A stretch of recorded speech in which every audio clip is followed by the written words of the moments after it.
Este es Observatorio de TV UNAM en el segmento dedicado a la economía y al desarrollo. Y este segundo programa sobre la seguridad social en México parte de una reflexión, un diagnóstico que con Santiago Levy, Norma Samaniego y María Luis Fuentes hicimos previamente, planteando cuáles son las rutas de transformación de la seguridad social en México en la salud, las pensiones, las guarderías, el apoyo para el desempleo, entre otros aspectos que conforman la seguridad social.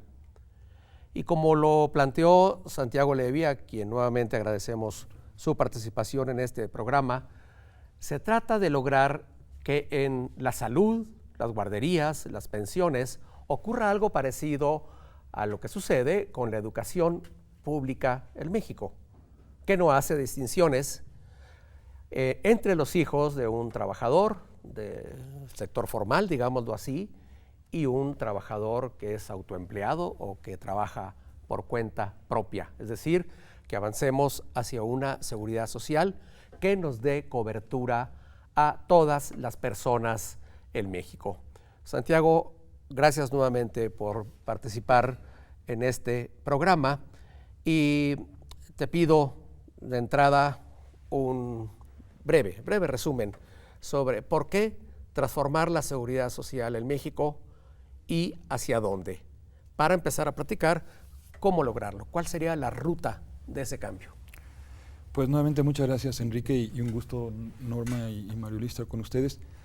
Como comentábamos en el programa pasado, la legislación actual, nuestro sistema actual, realmente no funciona. Y quiero utilizar un ejemplo para describir los problemas de fondo. Los jornaleros agrícolas son probablemente entre las personas más pobres del país y a las que más quisiéramos ayudar. Esos jornaleros trabajan como trabajadores asalariados 6 meses del año y luego tienen alguna otra ocupación como cuentapropistas o ejidatarios, qué sé yo, otros 6 meses del año. Suponiendo que no siempre es el caso, suponiendo que las empresas que los contratan cumplen con la ley, esos trabajadores son formales 6 meses del año y son informales 6 meses del año y luego la siguiente estación son formales 6 meses, informales. Esos trabajadores van a estar a veces en el IMSS, a veces en el Seguro Popular, a veces ahorrando para su pensión, a veces no ahorrando para su pensión. Ninguno de esos trabajadores probablemente va a alcanzar una pensión. La ley dice que tienen que tener 1,250 semanas de cotización, 25 años. Imagínense un jornalero agrícola, para acumular 25 años de cotizaciones, tendría que trabajar 50 años. No lo va a lograr. Entonces, nuestro sistema excluye a los más necesitados. Tenemos un sistema ineficiente, excluyente y que redistribuye poco. En base en eso, la propuesta que empezamos a comentar en el programa pasado, de transitar a un sistema que eventualmente sería universal. Tal vez yo no usé en el escrito la palabra universal porque me refería fundamentalmente al apartado A, que es el corazón del problema dentro del país y es el que más importante tenemos que resolver. Pero eventualmente debemos de pensar en transitar a un sistema verdaderamente, genuinamente universal que incluya a todos los trabajadores del A o del B. Dicho eso, si lográsemos transformar la seguridad social, al menos en lo que corresponde con el apartado A, sería un logro de la mayor magnitud y sería probablemente la mayor transformación social del país desde que en 1943 Ávila Camacho impulsó la primera ley del Seguro Social. Y han pasado ya casi 75 años de esa gran reforma, varias generaciones de mexicanas y mexicanos, y estamos acostumbrados, estamos adaptados casi mentalmente a concebir a la población en diferentes sistemas segmentados. Norma, tú insististe en el programa previo en que este sistema fue creado con una idea del mundo del trabajo que no era la realidad mexicana y que cada vez lo es menos, ¿no? Sí, claro. Cada vez se pensaba en el trabajador asalariado típico que está en una empresa y que dura idealmente prácticamente toda su vida en la empresa, va ascendiendo de un puesto a otro, casi no tiene movilidad. Esta era la idea, una persona que toda su vida cotiza y que toda su vida permanece como asalariado. Pero hoy día, tanto el caso que pone Santiago como en otro tipo de trabajos ya hay muchísimo más movilidad. Un joven ya no dura toda su vida en una empresa. Un joven trabaja un tiempo en una empresa, otro tiempo a lo mejor es trabajador por cuenta propia. Los medios actuales te permiten en muchos casos hacer trabajo desde tu domicilio o en otros lugares, y entonces hay mucho cambio. Y en esos cambios se te rompe tu esquema de cotizaciones y tus derechos. Nunca llegas a cumplir el total que se te exige para tener una pensión digna. Entonces el trabajo actualmente está en un cambio radical en el mundo. Y yo creo que tenemos que pensar en un sistema que nos cubra a todos, no nada más a un tipo específico de trabajo y lo demás cubrirlo con esquemas digamos, de parche, muchas veces. Es el punto, María Luis, un sistema de seguridad social cuya transformación permita que los servicios de salud nos cubran a todos. Tú fuiste, entre otras posiciones que ocupaste, director del Instituto Mexicano del Seguro Social. ¿Ves esto posible? Nuevamente, déjame subrayar, yo estoy de acuerdo con Santiago que esta es la gran propuesta social del siglo XXI, reformar de fondo el sistema de seguridad social, que incluye sin duda la parte más sensible, más sentida ahorita, el tema del seguro de salud y enfermedad, que sin duda tiene que ser reformado y tiene que ser fortalecido y tiene que evitar esta enorme fragmentación que algunos tienen un paquete, ¿sí?, el seguro social, y otros tienen una diversidad completa. Y en ese sentido hay que poner en el centro la propuesta del actual presidente. Apunta hacia, pero se queda corto porque no ve la integralidad de la enorme necesidad de vincular todo con todo, porque finalmente es la sensación, ¿no?, y la percepción de que la población mexicana hoy en día tiene un nivel de desprotección ante los enormes riesgos de siempre y los otros, y por eso poner en el centro la protección como la gran propuesta en seguridad social se convierte no solo necesaria, urgente. Y en ese sentido, claro que es posible, hay detalles específicos, el expediente electrónico que siempre se ha comentado, pero yo sin duda comparto la idea de que el piso de esta propuesta en términos de salud es que todo el mundo tenga acceso al paquete de seguridad social.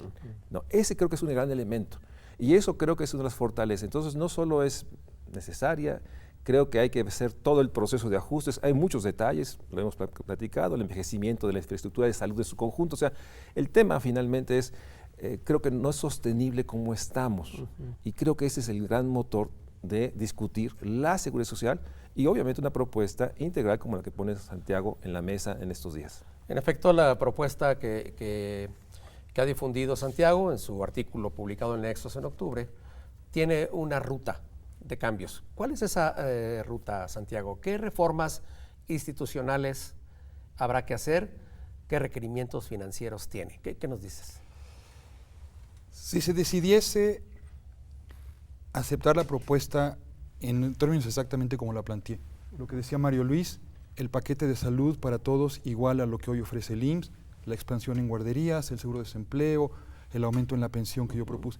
Si se acepta en sus términos, el costo adicional respecto a lo que se gasta hoy en día sería de 1.5% del PIB. Entonces, habría que recaudar 1.5% del PIB adicional para esos propósitos.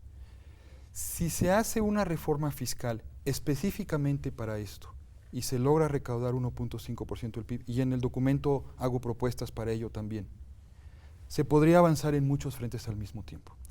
Ahora, si se decide no queremos hacer nada en materia fiscal, de todas maneras hay muchas cosas que se pueden hacer para avanzar en la transformación del sistema, aún sin la reforma fiscal, en el entendido de que eventualmente va a ser indispensable e ineludible hacer una reforma fiscal seria para financiar la seguridad social. Ejemplo de qué se podría hacer sin reforma fiscal. Hoy en día tenemos dos sistemas de salud segmentados para atender básicamente a la misma población. El IMSS y los servicios estatales de salud. México es el país de la OECD que le dedica la mayor proporción del gasto en salud a administración en vez de a proveer servicios. De todo lo que se gasta en salud en México, el sector público, el 8,5% se le dedicamos a burocracia y lo demás para medicamentos, salarios de médicos, enfermeras. El promedio de la OECD es de 2%. Entonces, ¿para qué dos sistemas de salud para atender a la misma población? Entonces, una primera propuesta sin reforma fiscal es, ¿por qué no pasamos toda la infraestructura médica del IMSS con pleno respeto a los derechos laborales de todo mundo? Quiero enfatizar esto. Aquí no hay la afectación a los derechos laborales de nadie. Y ponemos esa infraestructura junto con la infraestructura estatal que está ahora dentro de esta propuesta de crear el Instituto Nacional de Salud para el Bienestar, todo bajo la rectoría de la Secretaría de Salud, para que la Secretaría de Salud tenga los instrumentos reales en la práctica para poder asegurarse que la calidad de esto, de este servicio y este servicio sea igual, los protocolos médicos, los cuadros de medicamentos. No resuelve el problema al 100%, porque eventualmente quisiéramos que lo que se gasta ahorita en el Seguro Popular fuese igual a lo que se gasta en el IMSS en materia médica. Y sin una reforma fiscal eso no se puede hacer. Pero aún teniendo estas diferencias, podríamos empezar a eficientar el sistema y entonces a que las familias puedan ir a esa clínica si le queda más cerca o a este hospital si le queda más cerca y operar el sistema como un todo optimizando la infraestructura. Ese es un ejemplo de una medida que se puede hacer. Un segundo ejemplo. Una medida muy buena que se hizo en esta administración fue el decidir que la pensión de adultos mayores se iba a extender a toda la población. Pero ahora tenemos que la Secretaría del Bienestar administra la pensión de adultos mayores y el IMSS administra también pensiones. Pensemos en un pensionado del IMSS que ahora va a recibir una pensión de adultos mayores. Va a ir al IMSS a cobrar una pensión y va a ir a la Secretaría de Bienestar a cobrar otra pensión. La misma persona. Dos sistemas administrativos para administrar. ¿Por qué no fusionamos? Y yo propuse pasar toda la administración de las pensiones al IMSS para tener un sistema. Puedo dar muchos ejemplos, pero la idea es que se puede eficientar mucho la administración. Y con estos ejemplos lo que estás mostrando es que hay soluciones factibles dependiendo de cuál es nuestro horizonte. Una reforma integral, dice Santiago, nos costaría aproximadamente 1.5 puntos porcentuales del producto, pero hay muchas acciones que se pueden hacer aún sin ello. Vamos a continuar después de una pausa conversando sobre la reforma, la transformación de la seguridad social en México. Continuamos.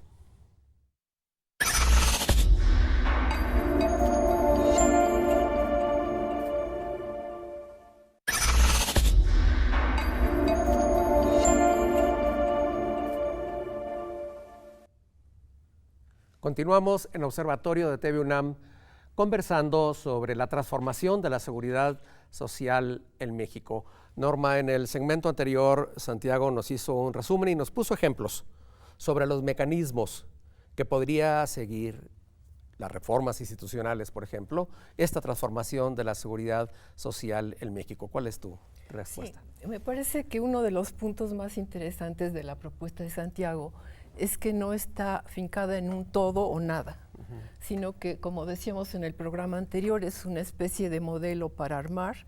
Se puede empezar por todo o por alguna parte, se pueden rediseñar algunos esquemas, etcétera. Pero toma en cuenta toda la parte financiera, la parte administrativa, la parte de contenidos, están incluidas en su propuesta. Eso es una parte interesante, porque normalmente hacemos propuestas, pero quedamos cojos en la parte financiera. Aquí es una propuesta que trata de hacer una estimación de cuál sería el costo. ¿Podríamos estar de acuerdo o no? Eso es lo que hay que discutir. Yo creo que tenemos que discutir las partes de la propuesta, el contenido, pero es un tema que ya merece ser analizado desde mi punto de vista. Claro. Yo creo que este es el tema o uno de los temas que puede generar un diálogo nacional y necesariamente tenemos que hablar de la sensación que vivimos hoy, que parece que no estamos discutiendo lo importante y hay una enorme, algunos dicen polarización, pero por lo menos no hay un diálogo de fondo. Yo creo que discutir este tema nos permitiría ponernos arriba de esa discusión y obviamente yo comparto la idea de que cualquier propuesta de la seguridad social parte del sistema de salud.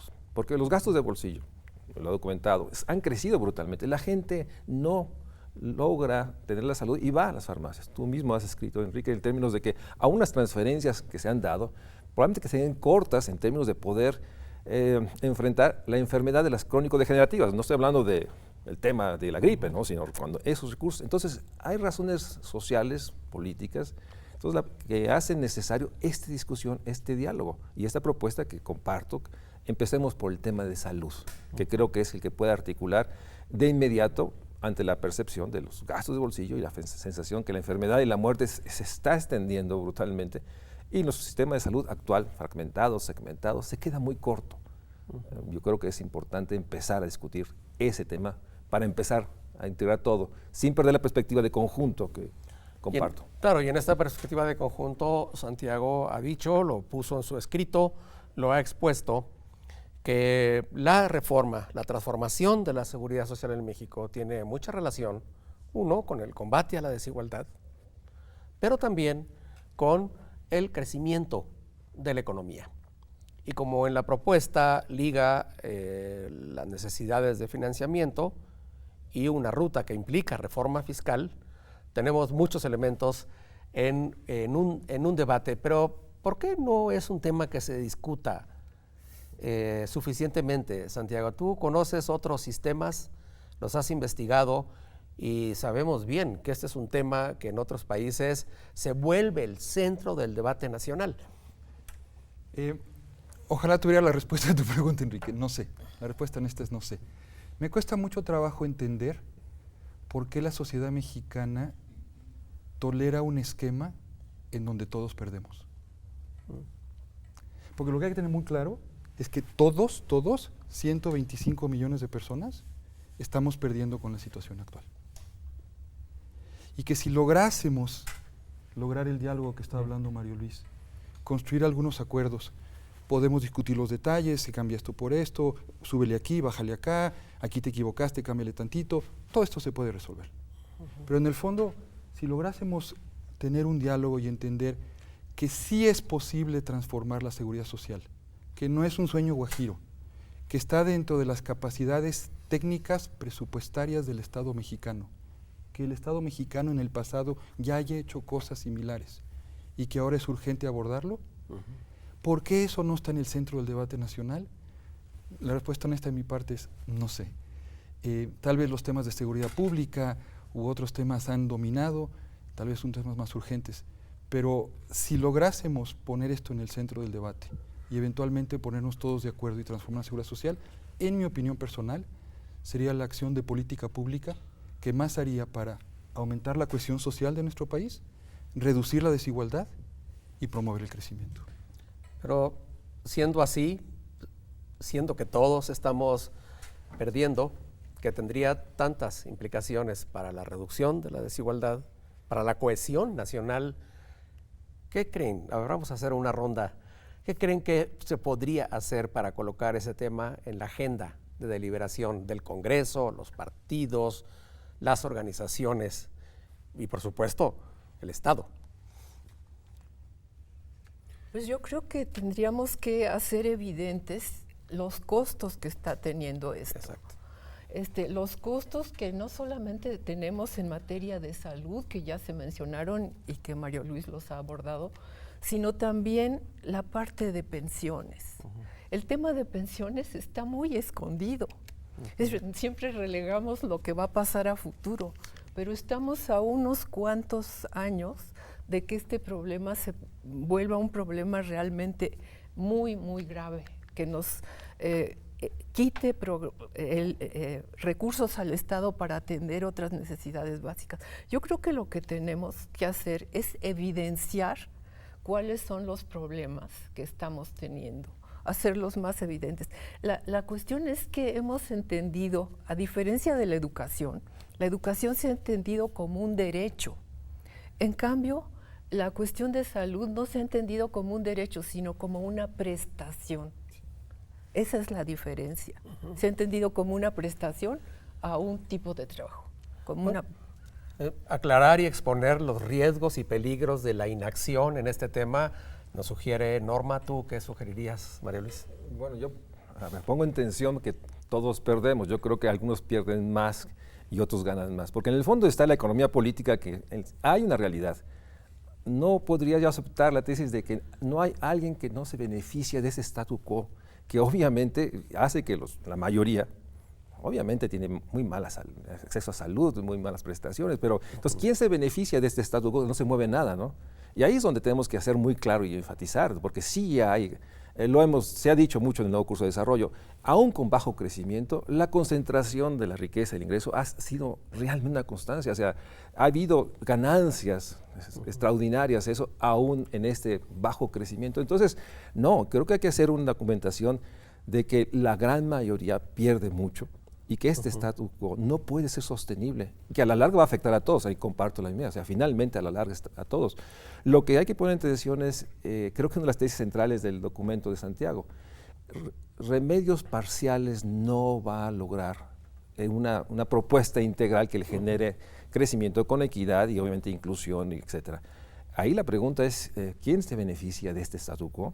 ¿Cuáles son las fuerzas que pueden apoyar una reforma de esto? ¿Quiénes están en contra? Creo que tenemos que tener una economía política clara, porque de otra manera asumimos pues, que estamos en una situación de paradoja, no sé cómo llamarla, o sea, que todos perdemos y nadie reaccionamos. Eso no es sostenible. Pero también tenemos en contra una costumbre, ¿no, Santiago? Lo has dicho, sí. Estamos demasiado acostumbrados a vivir en un sistema segmentado con incluidos y excluidos. El último párrafo de la teoría general de Keynes es probablemente uno de los párrafos más bellos escritos por un economista. Y después de todo el libro, Keynes cierra en el último párrafo diciendo: la gente cree que los intereses creados son los mayores obstáculos para el cambio y subestima profundamente el peso de las ideas. Pero lo que la historia nos muestra es que en el fondo son las ideas, las buenas y las malas, las que dominan.